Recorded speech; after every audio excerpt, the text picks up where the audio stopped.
বাংলাদেশি কর্মীদের জন্য প্রায় 2 বছর ধরে বন্ধ থাকা মালয়েশিয়ার শ্রমবাজার আবার খোলার বিষয়ে একটি বড় ধরনের আশার আলো দেখা যাচ্ছে।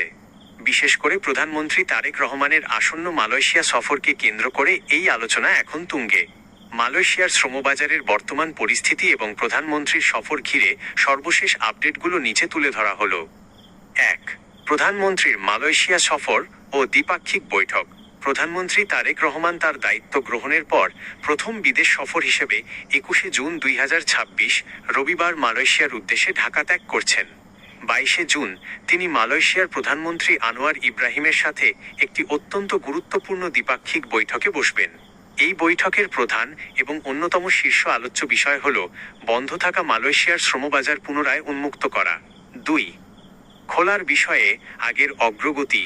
চলতি বছরের এপ্রিল মাসেই বাংলাদেশের প্রবাসী কল্যাণ ও বৈদেশিক কর্মসংস্থান মন্ত্রী এবং প্রধানমন্ত্রীর উপদেষ্টারা মালয়েশিয়া সফর করে দেশটির সরকারের সাথে সফল বৈঠক করেছেন।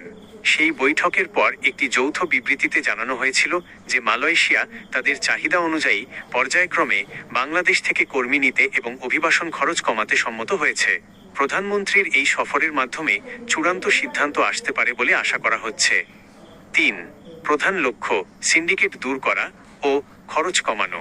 এবারের শ্রমবাজার খোলার ক্ষেত্রে বাংলাদেশ ও মালয়েশিয়া উভয় সরকারই সিন্ডিকেট প্রথা সম্পূর্ণ দূর করার ওপর জোর দিচ্ছে। মালয়েশিয়া একটি প্রযুক্তি ভিত্তিক ও এআই চালিত নিয়োগ ব্যবস্থা চালুর পরিকল্পনা করছে। এর উদ্দেশ্য হল কোনো নির্দিষ্ট এজেন্সির একচেটিয়া ব্যবসা, সিন্ডিকেট বন্ধ করা এবং সরাসরি ও স্বচ্ছ পদ্ধতিতে কর্মী নিয়োগ দেওয়া, যেন সাধারণ শ্রমিকদের দালালের পেছনে অতিরিক্ত টাকা খরচ করতে না হয়। ILO নীতি অনুযায়ী নিয়োগের সম্পূর্ণ খরচ যাতে নিয়োগকর্তা বহন করেন এবং কর্মীর যাতে শূন্য খরচ, জিরো কস্ট বা নামমাত্র খরচে যাওয়ার সুযোগ হয়, সেই বিষয়ে আলোচনা চলছে। 4. অবৈধ কর্মীদের বৈধকরণের সুযোগ। নতুন কর্মী নিয়োগের পাশাপাশি মালয়েশিয়ায় বর্তমানে যারা অনিয়মিত বা কাগজপত্রবিহীন অবস্থায় আছেন, এই সফরের মাধ্যমে তাদের সহজ প্রক্রিয়ায় বৈধ রেগুলারাইজ করার বিষয়েও একটি বড় সিদ্ধান্ত আসতে পারে।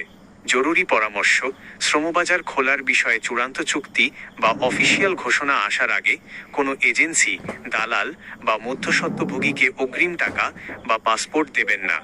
মালয়েশিয়া সরকার নতুন কোনো এআই ভিত্তিক পোর্টাল বা সরাসরি নিয়োগের পদ্ধতি চালু করলে তা সরকারিভাবে BMET বা প্রবাসী কল্যাণ মন্ত্রণালয়ের মাধ্যমে জানিয়ে দেওয়া হবে।